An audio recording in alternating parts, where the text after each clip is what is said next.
In 1973, I was in a hospital for hysterectomy, and I hemorrhaged and experienced my death.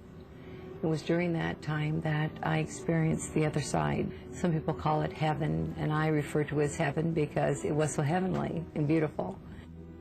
I had to enter the hospital the day before the surgery. And so after Joe left and they start doing all the pre-op things to you, getting ready for the morning surgery, I was very frightened. I'd never been in a hospital for surgery ever in my life. During the surgery, I hemorrhaged, and they were able to repair that. Afterwards, I was fine and was placed in a regular room after recovery.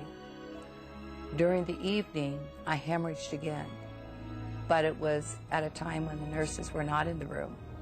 It was during that 4 hours that I died. I knew that I didn't have any blood in me somehow.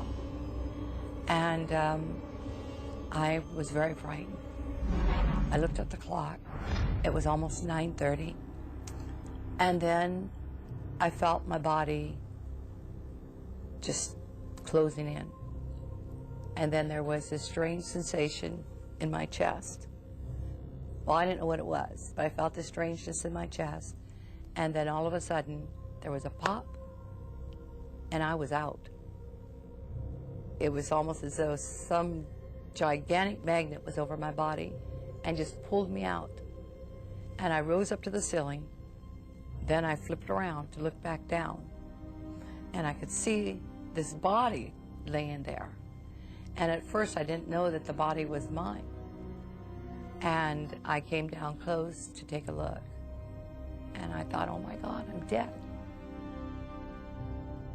I thought of my husband, I thought of my children, and I wanted to go home and see them.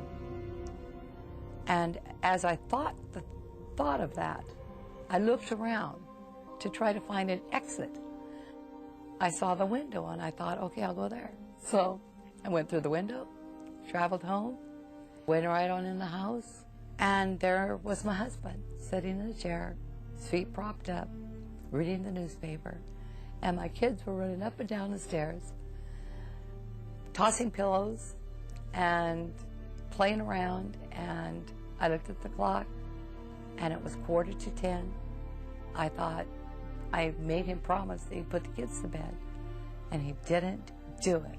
It was amazing. As soon as a person comes out of their body, there's not one moment of lost consciousness. You can hear people talk. You can even feel what they're thinking. I remember when I was in the garden going to this beautiful, beautiful pond. And the water was just like a mirror. It was glass. It looked like glass, but there was like little lights that shimmered above it. And it wasn't just light reflecting off of the water. It was the water reflecting life. I caught my reflection, which startled me. I remember thinking that if everyone could get a glimpse of the beauty of their own spirit, what a wonderful world this would be. It's difficult to come back to this earth after having had that experience and then to live this mundane life. I went into depression. Over time, I overcame that, and I thought, you know, this isn't doing me any good or anyone else any good. And I began to follow my heart. When you ask me, what's it like, I put myself back there so I can feel it again. And as soon as I feel it, it's an emotional thing. I mean, I immediately feel the tremendous love and the beauty of it. I know that everyone who passes from this earth is going to experience what I experienced. I see every movie that has to do with the afterlife because it excites me and it makes me feel closer to the world where I've traveled.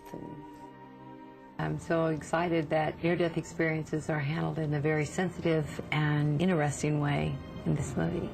It touches down on various things that I experienced. There is that channel of communication that can take place during a near-death experience that I'm aware of. For her to have a baby would be one of the strongest reasons for a mother to access her husband, to let him know that this child is alive and well. When you feel her trying to reach him, you know that she's desperately seeking his attention for some reason. What could be more important